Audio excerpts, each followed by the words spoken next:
I'd love to see you all again. I would like to introduce Jennifer Bowen Hicks. I hope I'm pronouncing that right. Jennifer is the founder of the Minnesota Prison Writing Workshop, which has received support from the Minnesota State Arts Board.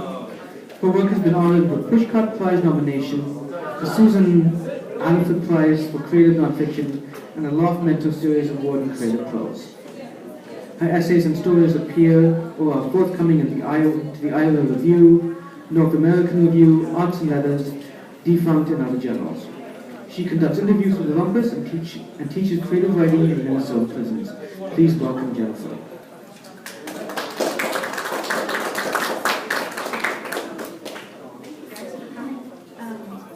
Satish, I don't know how many hours you put in, millions, but thanks for all that you do. And for any of you who haven't been to a cracked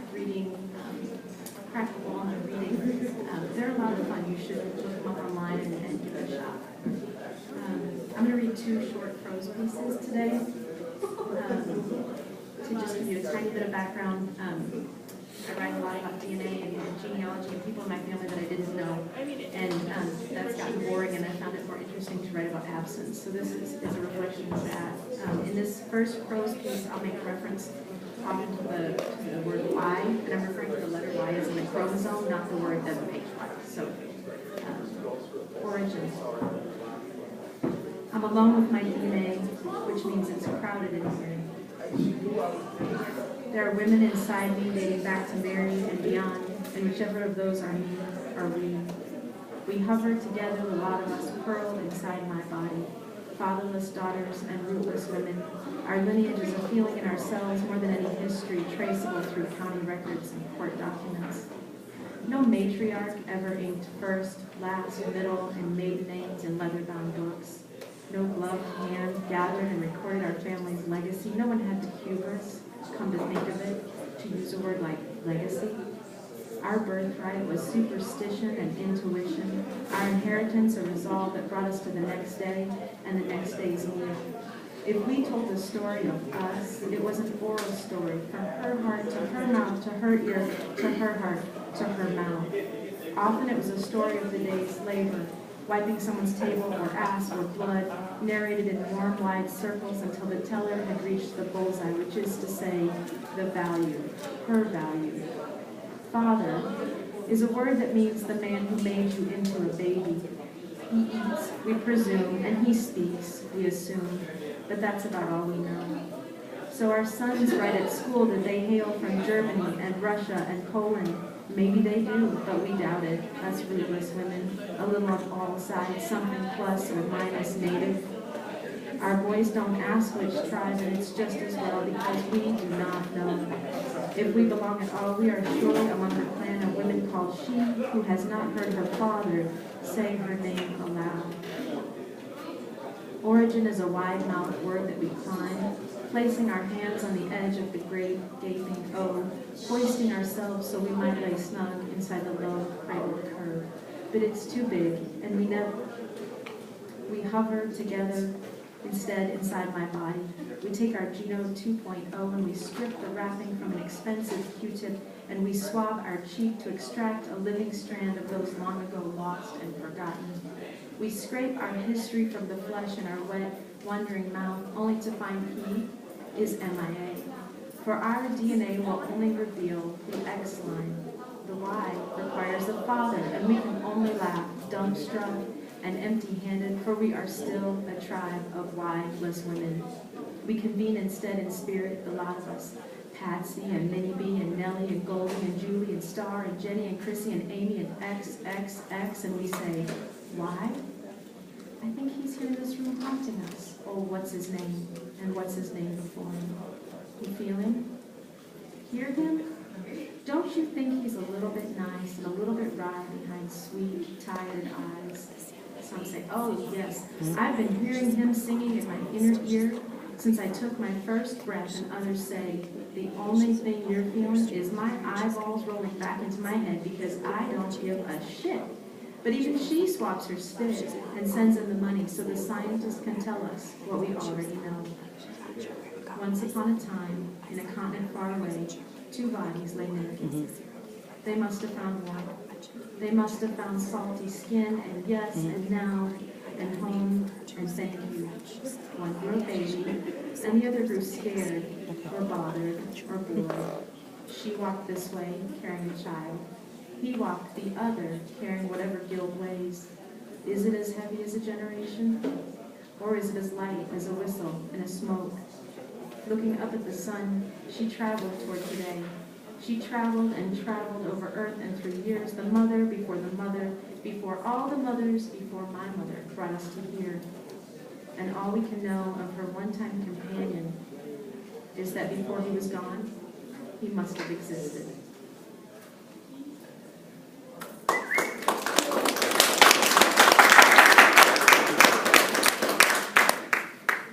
And this is another prose piece approximately the same length, and it's called Eating Father. Your father can live inside a book, but he won't be very interactive. You can even write the book he lives in using research and imagination, but it's unlikely the man will step off the page and serve you buttered potatoes. I knew a girl who tried this, and her name was Me. She collected a dead man's jacket, a pocket knife, a George Foreman grill, and a mass of homemade essays. She became the world's foremost expert in the idea of him. She crafted him from words, all of which lived uncomfortably on her hard drive. The essays resembled men, of course, but not a one jingle change in his pocket or took her out for a beer.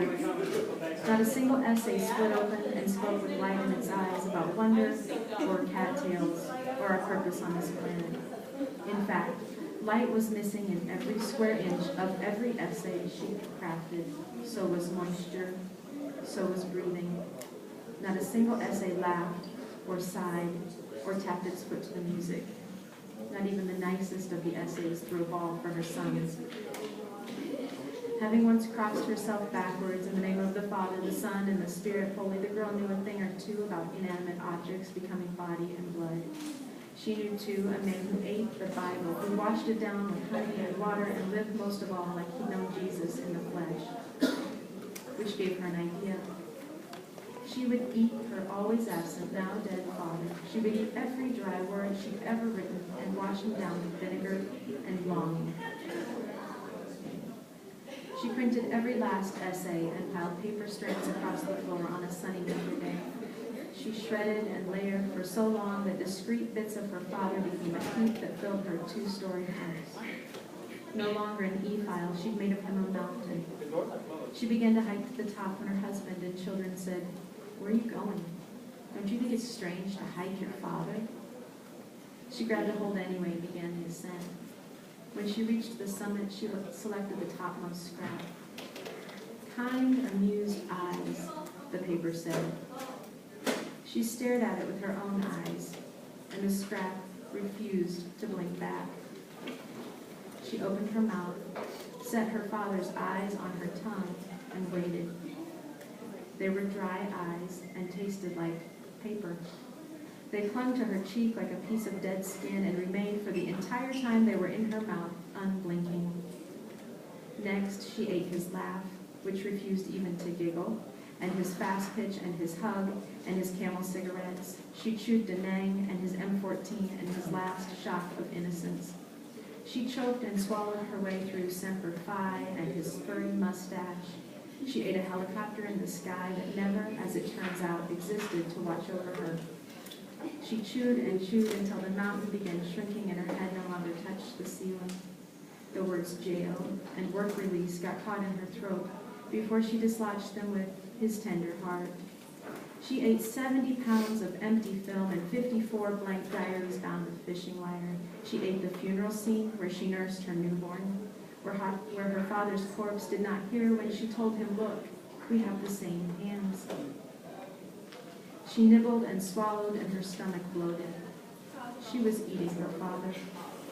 After building him from imagination and researching him into a buffet of facts and phrases, she finally made him not a man, a meal.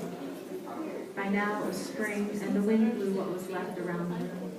She chased scraps of paper that fluttered in the air like a swarm of blue butterflies. One strip flew to the open window and hummed, "Hey, hey, hey," against the screen. Believing this strip to be a message from the dead, she pulled it, buzzing from the wind. She flipped it over, but it was no missive from beyond. It was a statistic that read 1 in 3 U.S. children live without a father. Beside that proclamation was a photo of a child with a purple derby hat and dried snot on his nose. She nibbled both over the course of the spring and through another bright, blinding summer on into fall. She ate her missing father. She ate the country's missing fathers. She ate missing itself. At long last, only 3 scraps remained, and she opened each and read them in turn. In her own slanted hand were the words, "Sorry, I forgive, and bless you." She ate the sorrow and the forgiveness and the blessing. She slept a restless sleep and dreamt of mercy and a hamburger. Sorrow and the burger blended together the blood and salt and pepper and sustenance. Through a crack in her dream, she spotted a bird with a fat belly, soft feathers, and a slow, contented chirp. The bird was too stuffed to flit from branch to branch, and instead sang songs that became ringlets of words that swirled in the air like a wild tattoo. She reached for the bird's words. Most of them slipped beyond. Connect floated into the ether. Eternity fell to the ground with a thud. Settled, got caught in her hair. When she woke under a high half moon, she knew she had swallowed every last scrap of her father, and she was not at all confused. There was no essay, and there was no body. There was silence, and tomorrow, and a wood floor glowing beneath winter's hollow light.